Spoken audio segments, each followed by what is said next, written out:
Fala, Físio, beleza? Estamos aqui de volta para mais um episódio. Hoje a gente vai falar da fisioterapia e da massoterapia no mundo, né, do business do fisiculturismo. Estamos aqui com mais um convidado, que é o Gustavo Felipe, que é massoterapeuta há 4 anos, né, formado pela instituição do SENAC e da instituição Cinética do Movimento, ministrada pela físia, perdão, Viviane Cristiano.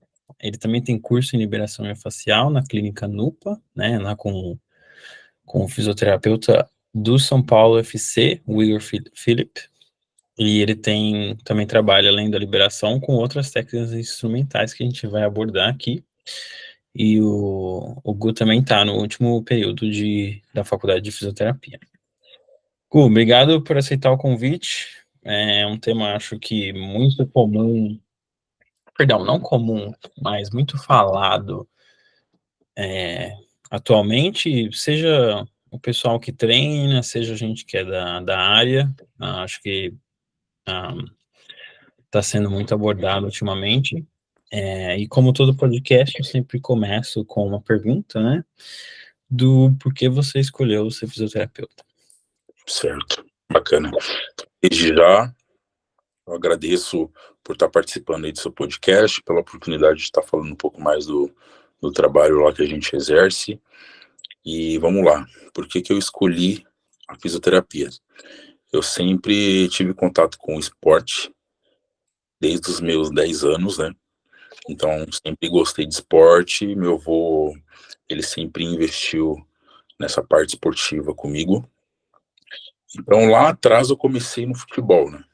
Eu ingressei numa escolinha de futebol, joguei por 1 ano e meio, quase 2 anos, eu não me adaptei. Eu era lateral esquerda, era bom até na posição, corria bem, era bem rápido, mas eu não me adaptei.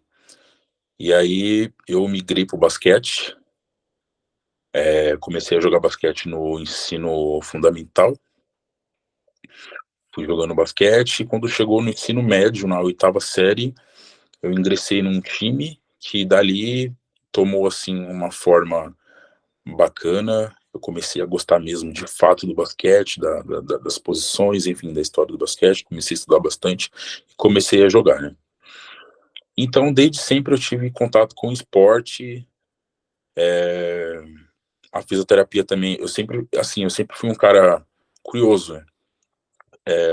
Sempre pesquisei sobre fisioterapia, sobre educação física.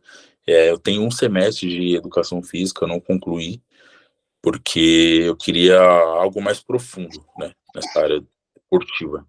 Foi aí então que eu migrei para fisioterapia.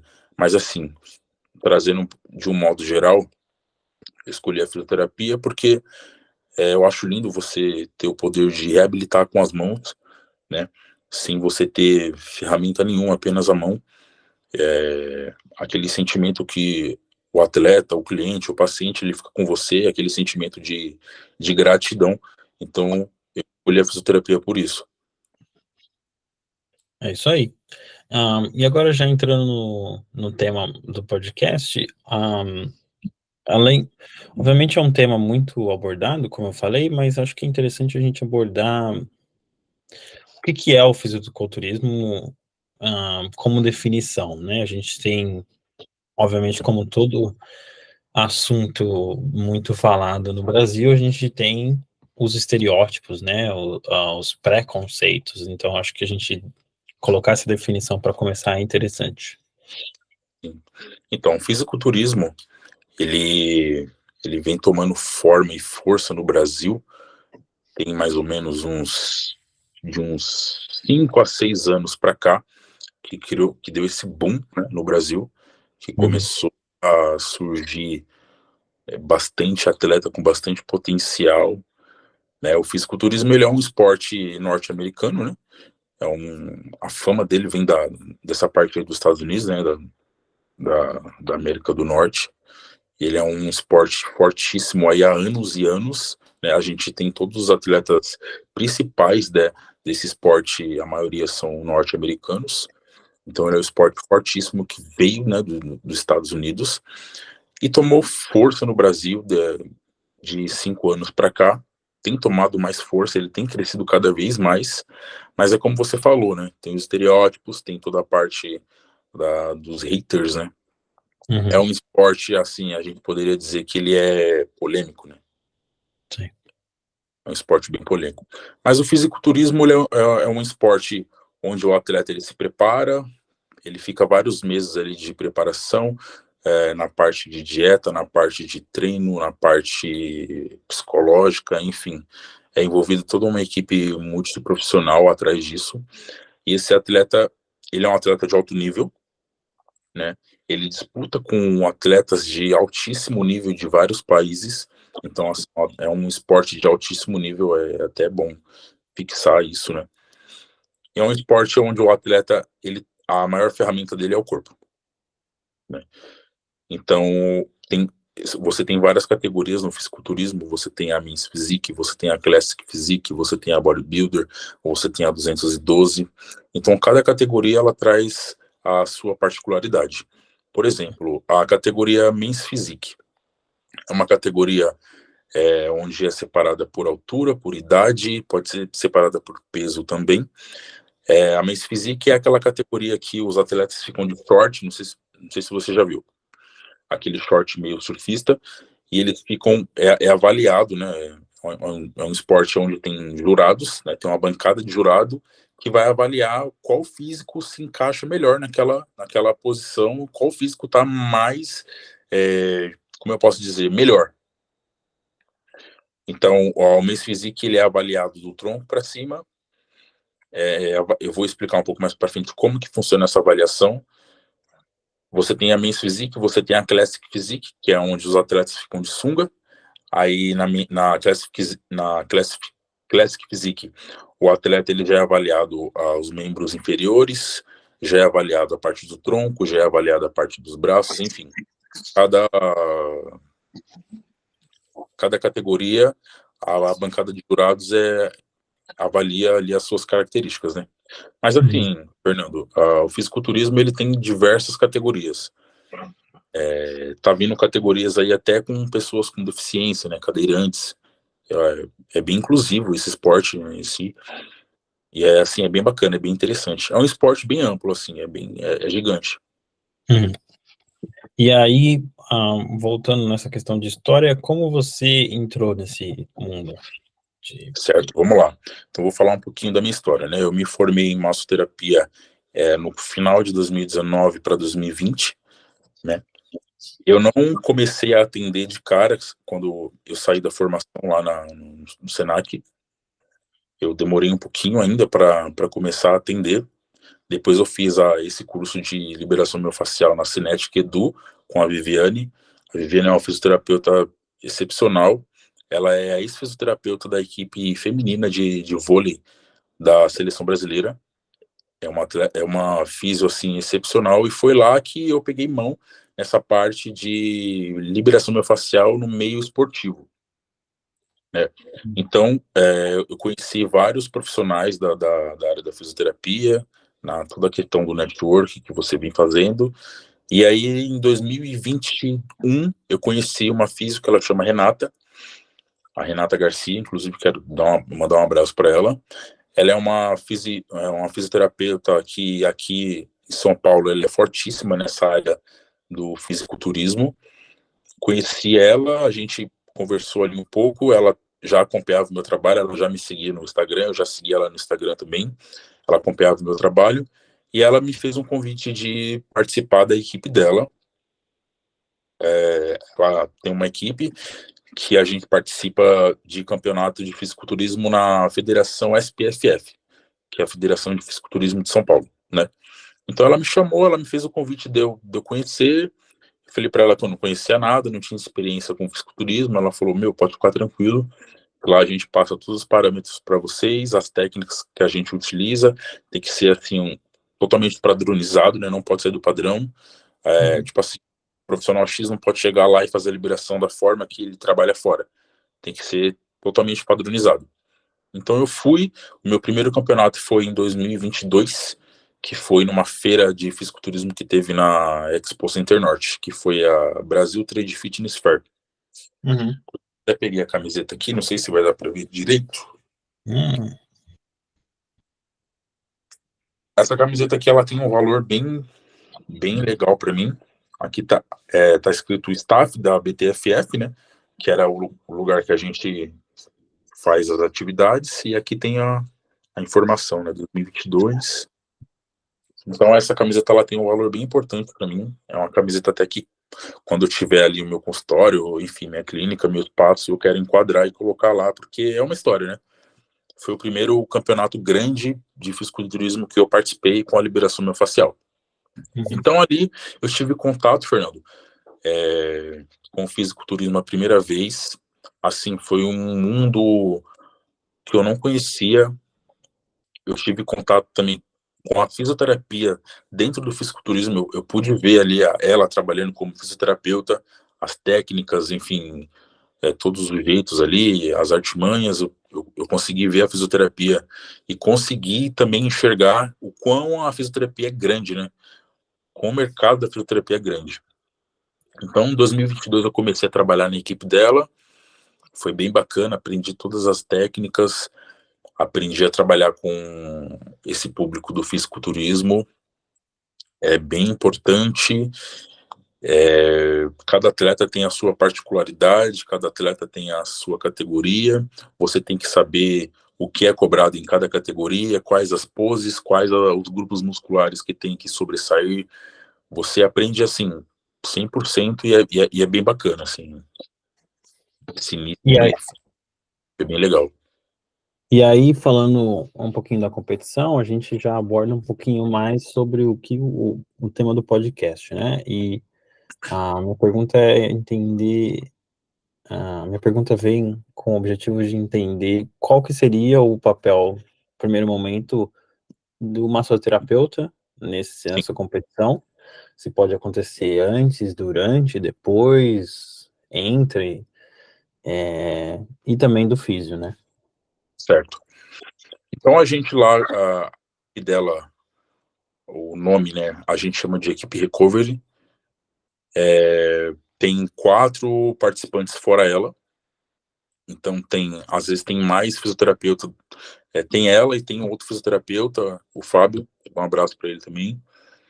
E aí o resto é tudo massoterapeuta. Então como é que funciona? Nós, como massoterapeutas, a gente aborda somente a liberação miofascial.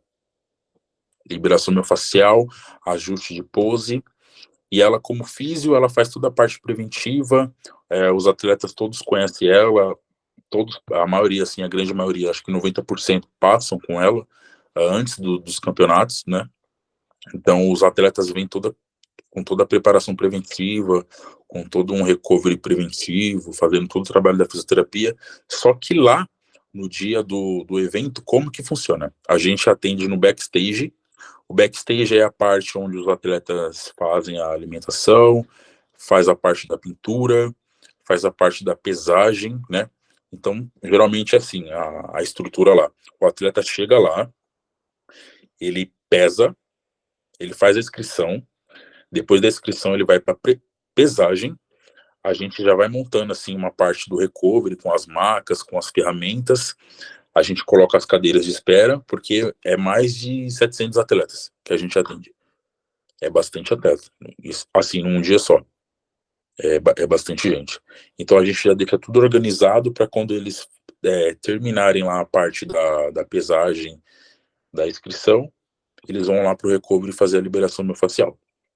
Então, chegando na liberação miofascial, ela vai dar a primeira avaliação, né, do atleta, vai ver qual categoria o atleta tá, o que o atleta, qual a parte da estrutura do corpo do atleta que precisa ser abordada ali, a liberação miofascial, e ela vai passando pra gente, né.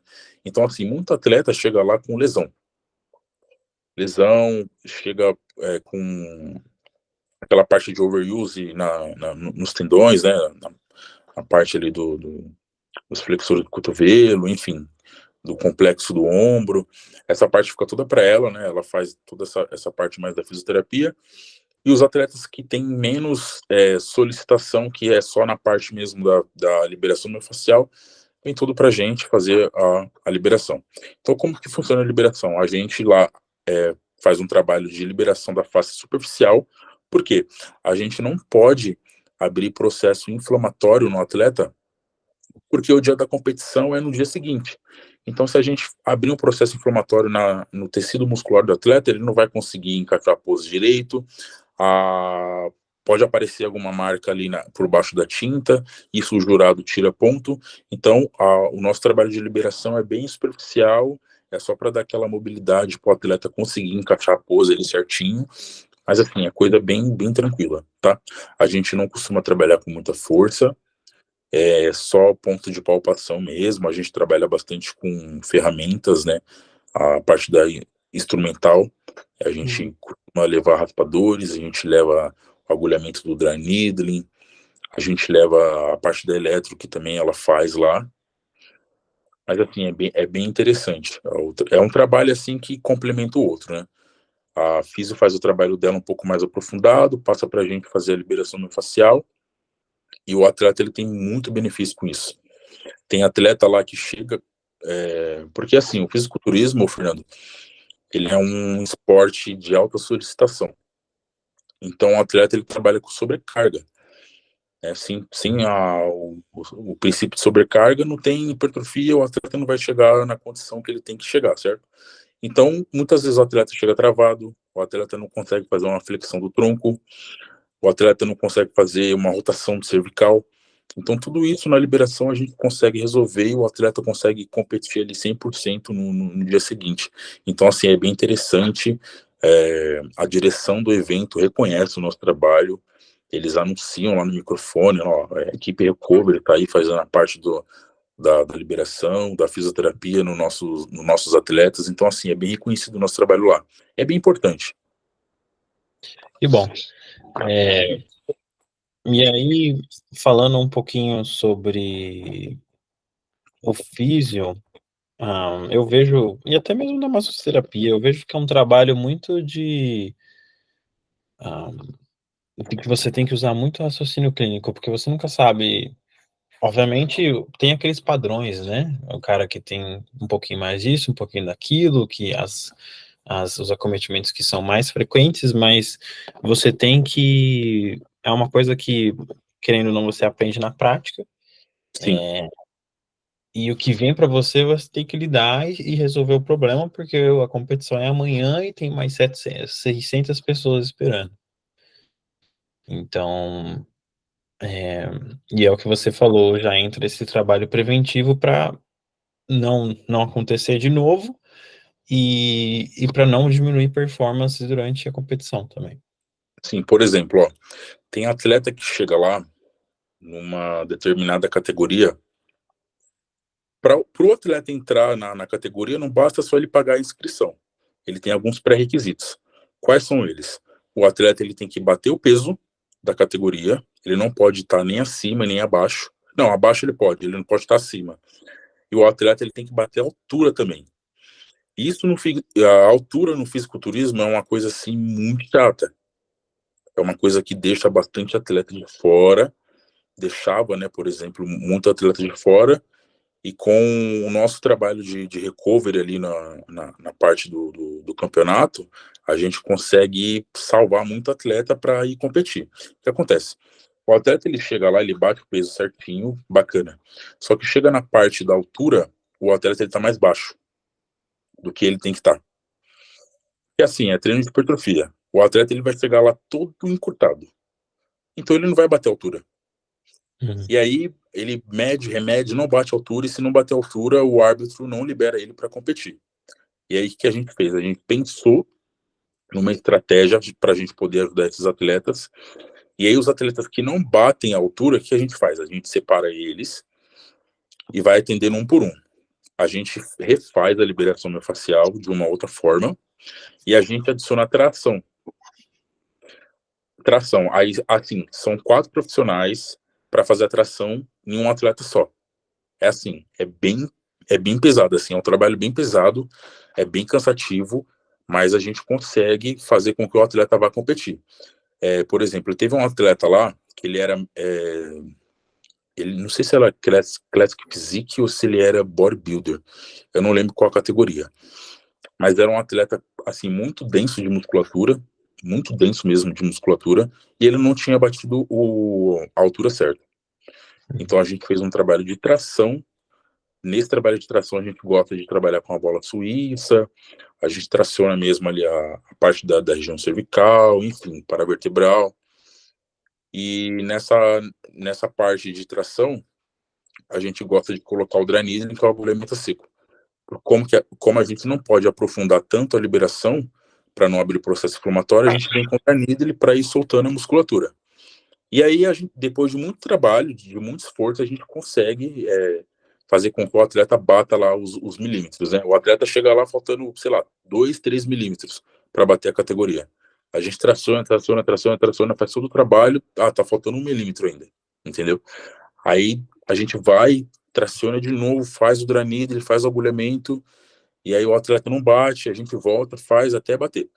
E aí o atleta consegue bater e vai fazer a competição. Mas assim, é bem estressante, porque muitas das vezes o atleta ele chega lá, né, pensando e achando que tá tudo certo, o peso tá batido, a altura tá batida e não tá. Às vezes o peso dele tá acima, ele tem que perder o peso ali na hora, às vezes a altura não bateu, a gente tem que fazer a tração na hora, e já teve atleta da gente fazer tantas trações e não dá certo, entendeu?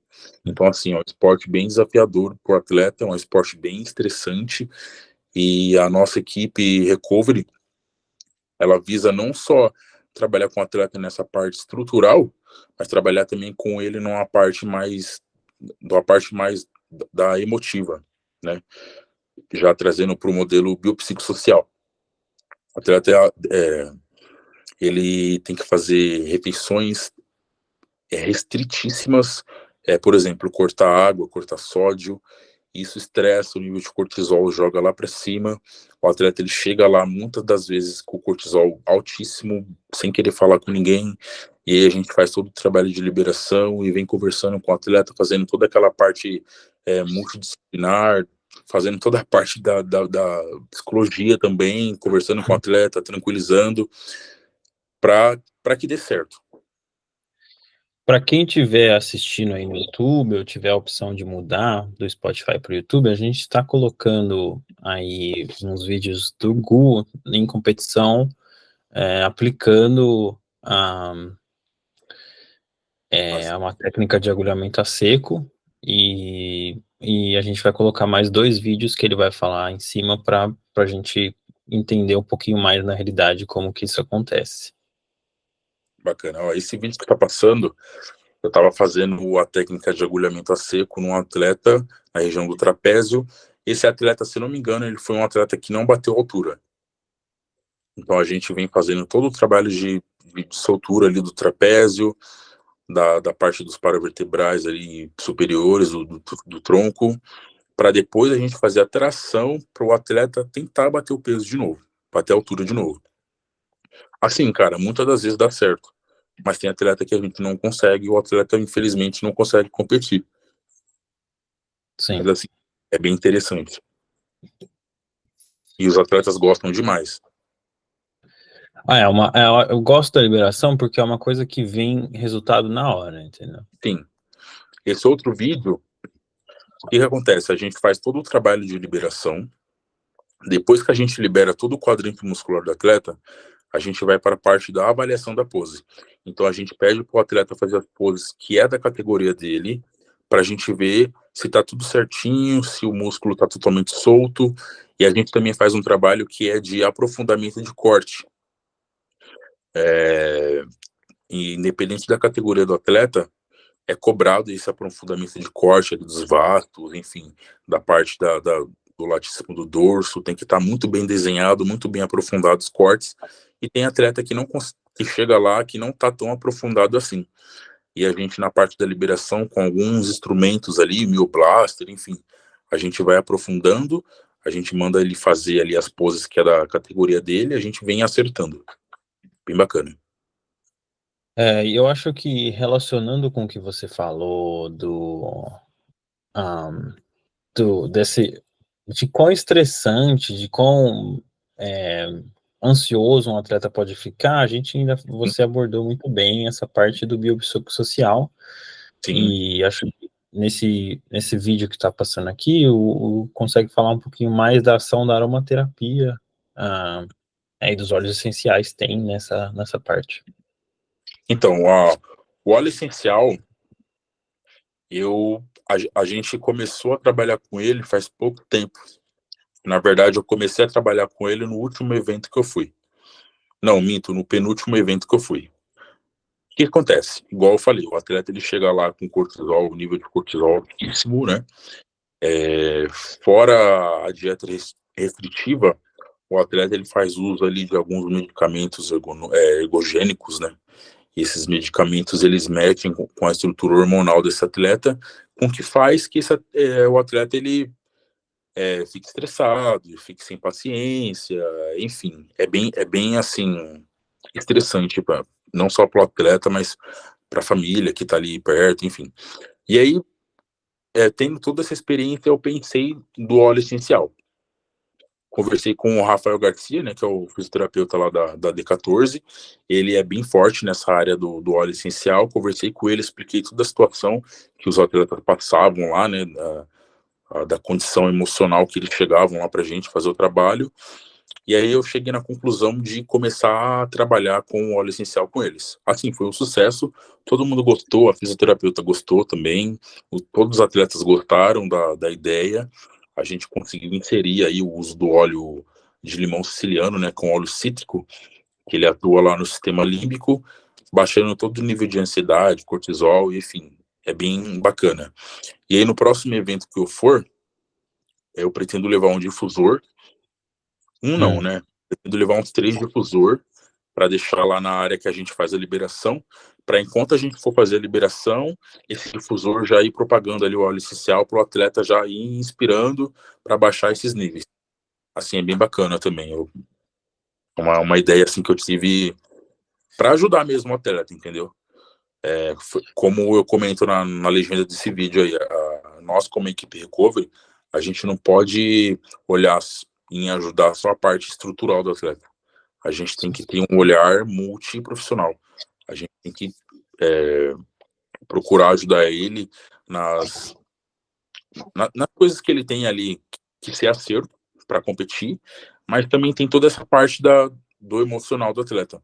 Às vezes o atleta ele chega com um físico impecável, com as condições de físico impecável, mas a cabeça dele, o cérebro dele, a condição emocional dele faz com que ele não pegue uma boa colocação, enfim, não pegue primeiro lugar, segundo, um físico incrível. Eu acho que a palavra para o fisiculturismo que define assim é performance, né? Performance. E a gente consegue abordar toda essa performance de várias formas. Independente de ter ou não lesão, a gente consegue abordar qualquer coisa na vida pensando no sistema complexo da Natália e observando quais que são as coisas que estão afetando um atleta, um paciente, para desenvolver tal atividade. E no caso que a gente está falando é competição, né? Competição, E, o que leva a performance a nível alto, né? sim, com certeza. Eu acho que, além do físico, do massoterapeuta, é importante também, é um trabalho, obviamente, muito profissional, e é importante ter uma comunicação presente, aberta, com também o educador físico, né, o personal trainer desse atleta também, né? Lá como é que funciona? Os atletas eles ficam no backstage. A entrada do backstage ela não é liberada para todos, mas cada atleta tem o seu personal. Então o atleta geralmente ele chega com o seu personal, a gente faz a liberação, faz todo o trabalho, o personal fica ali do lado observando, dando os parâmetros também que é preciso. E a SPFF, né, a federação, eles tiveram uma iniciativa assim muito fantástica, que é de colocar profissionais da área da psicologia para ficar andando entre os atletas, perguntando se está tudo bem, dando aquela consulta. Assim, tiveram uma iniciativa muito fantástica, né? Pegando essa parte da equipe multiprofissional. Assim, é bacana mesmo. E precisa, né, cara? Com certeza. E, uma coisa que eu tenho pensado também é qual que é a aceitação desses atletas com o trabalho de todos profissionais, né? Eu penso, por exemplo, você que vem inovando, trazendo aroma, trazendo agulhamento, ou, por exemplo, um, psicólogo, né? Que tem muita gente que não, né? Tem esse estereótipo também. Como que você viu essa aceitação dessas novas terapias durante com os atletas, na verdade? Altíssimo, altíssimo. Assim, o atleta, eu costumo dizer assim que eles topam 100% de tudo que você falar para eles. Assim, eles chegam lá tão focados no campeonato, em levar o título, em levar o troféu, a medalha, e qualquer coisa que a gente fala para eles fazerem, eles fazem, né? Então, assim, pegando nessa parte do atleta não bater a altura. Teve um atleta que ele não batia a altura, a gente fazia a liberação, refazia, fazia as trações, ele não batia a altura. Eu puxei ele de canto, conversei com ele, falei, ó, vamos fazer o seguinte, você tem até às 7 horas para bater a altura, se não me engano era 3 da tarde ainda. Eu falei pro atleta, tinha um setor de academia que a federação eles montam, né? Eles montam todo o setor de academia lá também para os atletas treinarem, assim, é bem bacana. Eu falei, cara, vai na barra fixa, segura na barra fixa e fica lá, mano. Fica em pêndulo, entendeu? Fica pendurado na barra fixa, descomprimindo ali toda a coluna, os discos, pra gente ver o que pode ser feito, entendeu? O atleta, não, eu vou ficar lá e tal. O atleta fica horas e horas lá, porque é preciso, né? Porque senão ele não consegue competir. Então, assim, a aceitação de qualquer técnica que a gente chega lá e aborda, os atletas, pô, são totalmente a favor. Eles aceitam, assim, tranquilo. Que bom. Acho que quando eles vejam, a gente tenta transmitir que pode ajudar num objetivo final, fica difícil negar, né? E aí você acabou falando sobre a avaliação, né, que acontece durante a competição, e eu fiquei curioso para saber quem são esses jurados. Se são ex-atletas, se são professor de anatomia, o que seja. Sim, bacana. Então, os jurados, muitos deles são ex-atletas, Uhum. muitos deles profissionais da educação física, e tem alguns jurados que são a nível internacional. Então, assim, fora do país, por exemplo, aí nos Estados Unidos, você tem alguns campeonatos que é da Federação NPC, você tem campeonatos do Mr. Olympia, que é o mais famoso, é o campeonato de fisiculturismo mais famoso do mundo. E você tem alguns árbitros que vêm desses campeonatos para fazer o julgamento no SPFF. Então, assim, muitos deles são ex-atletas, são profissionais de educação física, são árbitros e jurados de outros campeonatos, de outras federações. Mas basicamente isso, assim, não tem. A maioria dos árbitros lá e jurados é tudo do vínculo esportivo mesmo, do fisiculturismo. Né? Sim, faz Então, tudo sentido. embutido. E aí, a gente acabou comentando sobre a atuação do físio, né? Acredito que antes da competição, né? Um dia antes. E aí eu quero mudar para atuações durante as competições e abordar qualquer tipo de urgência ou até mesmo emergência que pode acontecer durante a competição, né? Por exemplo, tô lembrando agora de uma série que eu assisti que, por exemplo, o cara era uma competição que ele estava fazendo e ele acabou travando na posição, Sim. né, que ele estava fazendo. Eu acredito que tinha alguma questão metabólica, né, ou de alguma coisa que ele tomou e tal, né? Não sei se já chegou a acontecer alguma coisa assim, mas fiquei curioso. Cara, o que acontece lá durante a competição é muita cãibra. Porque Ah, assim, ele tem que armar uma pose, já eu vou comentar das poses que tem em cada categoria. Então, assim, ele arma a pose. Tem toda a questão da iluminação para que o jurado veja a musculatura, o grupo muscular do atleta. Só que até o jurado fazer análise para trocar de pose, isso daí demora alguns minutos, alguns instantes. E aí o atleta segura lá, fazendo aquela contração concêntrica, e aquilo ali dá uma cãibra bem forte. E aí, quando termina a competição, geralmente os atletas, eles dobram. Então, assim, ele subiu para competir numa categoria, ele sobe e compete numa outra categoria.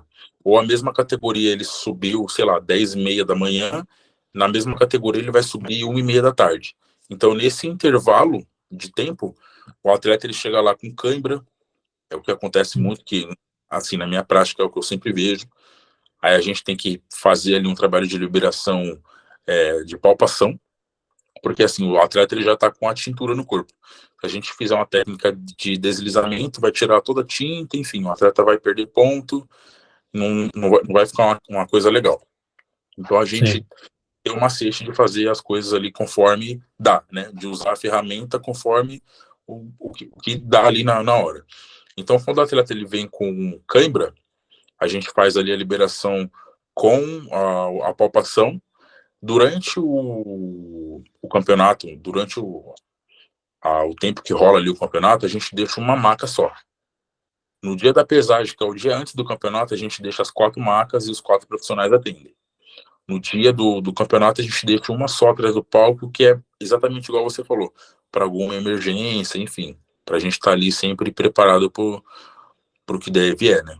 Mas geralmente é isso, não vi mais caso assim pior que isso de cãibra. Geralmente é isso. Que bom. É um esporte que também, querendo ou não tem lesão traumática, né? Como outros, então.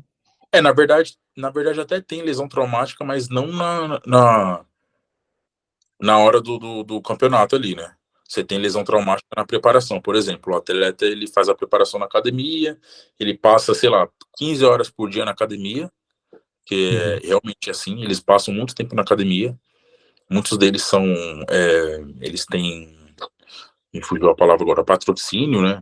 As marcas patrocinam vários desses atletas, então eles têm que realmente fazer o trabalho ali que a marca pede, e eles passam, sei lá, 10, 15 horas dentro da academia.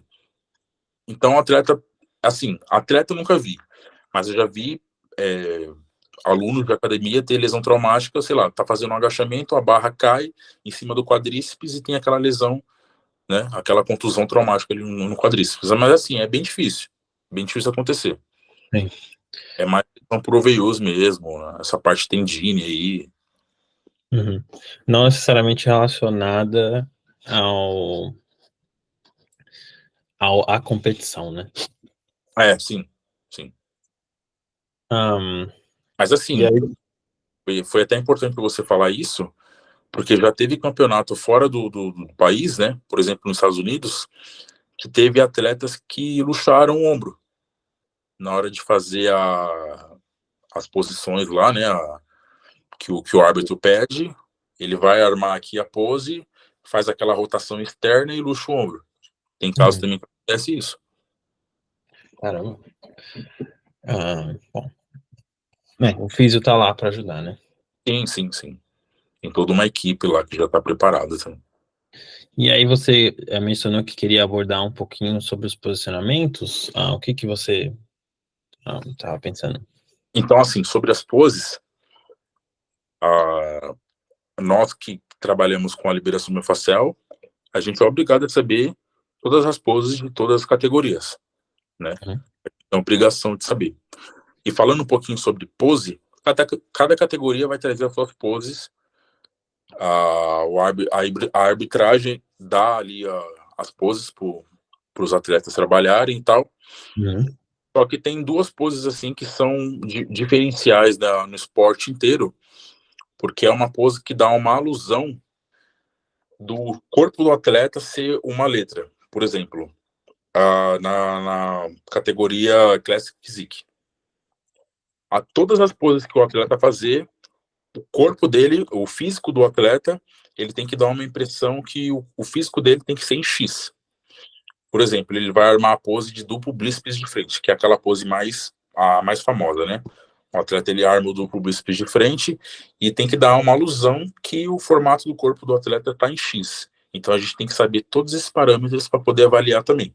O que acontece? A gente faz a liberação e o último quesito, a última técnica que a gente aborda lá com eles é pedir para eles fazerem a posição da sua categoria, para a gente poder ver o que está faltando, para a gente poder ver qual musculatura ele não está conseguindo ativar, qual aprofundamento de corte que está faltando naquela região, para a gente poder ajustar os parâmetros. E assim, cara, muito atleta chega lá e não sabe fazer pose, acredita? O atleta, ele passa essa época de preparação tão focada nos treinos, na hipertrofia, na dieta, ele esquece de treinar pose. Então, assim, eu já peguei muito atleta lá que não sabia armar pose. O atleta estava com um físico excelente, com um físico, assim, de campeão, mas se não souber armar pose, não vai levar, entendeu? Como tem atleta que não está com um físico tão bom, mas ele é tão bom nas poses que ele leva. Então, no fisiculturismo tem isso. Então, a gente trabalha bastante com essas poses no final da liberação, né? E aí eu venho com algumas ferramentas para a gente ir aprofundando o corte das musculaturas com o atleta com a pose armada. Assim, é bem bacana.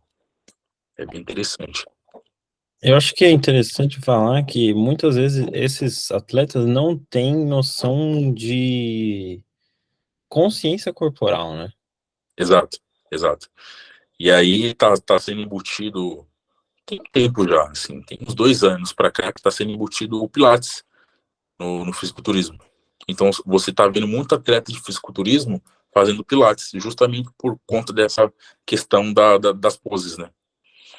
E por questão também de buscar uma melhor amplitude de movimento nos treinos, para ter um ganho maior, né?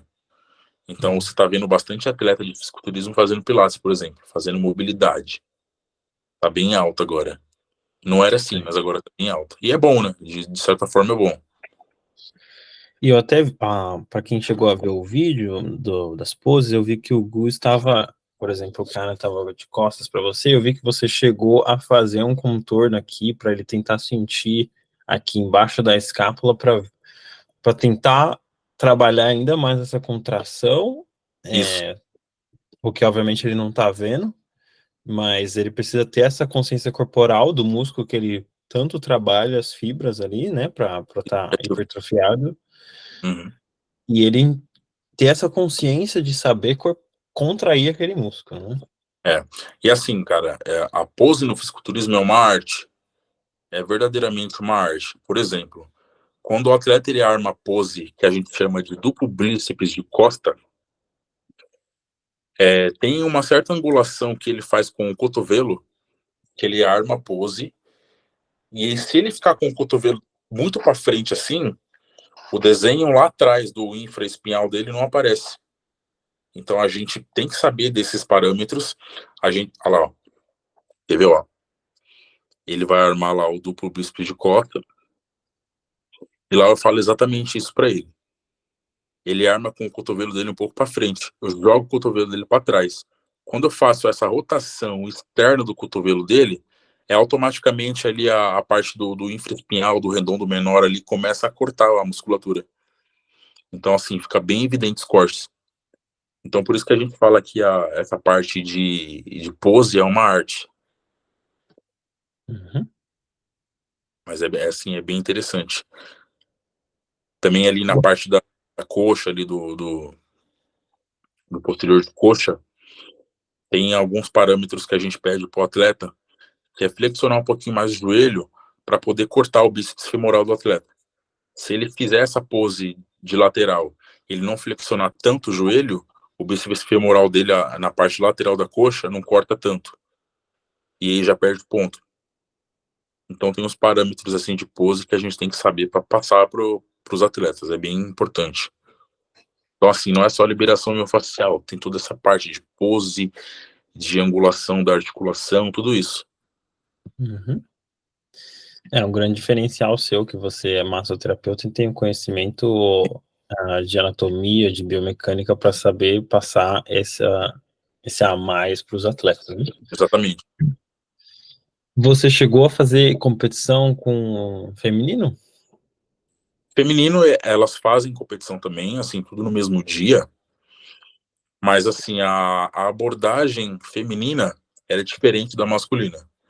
Então, nessa parte da liberação miofascial, eu, por exemplo, eu trabalho só na parte diafragmática das atletas femininas e o resto da musculatura eu passo para físio. Aí ela faz o aprofundamento de corte da região das coxas, né, da parte dos membros inferiores, aí fica tudo com a físio mesmo, assim, mas é totalmente diferente.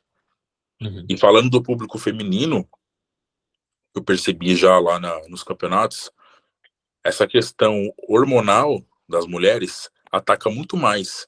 Então, assim, as mulheres, elas chegam lá muito mais estressadas, ao meu ver. Tem muita mulher que chega muito mais estressada, muito mais ansiosa, muito mais nervosa. Então, essa parte hormonal da mulher, né, essa parte fisiológica, ataca muito mais. Certo. Haja aromaterapia.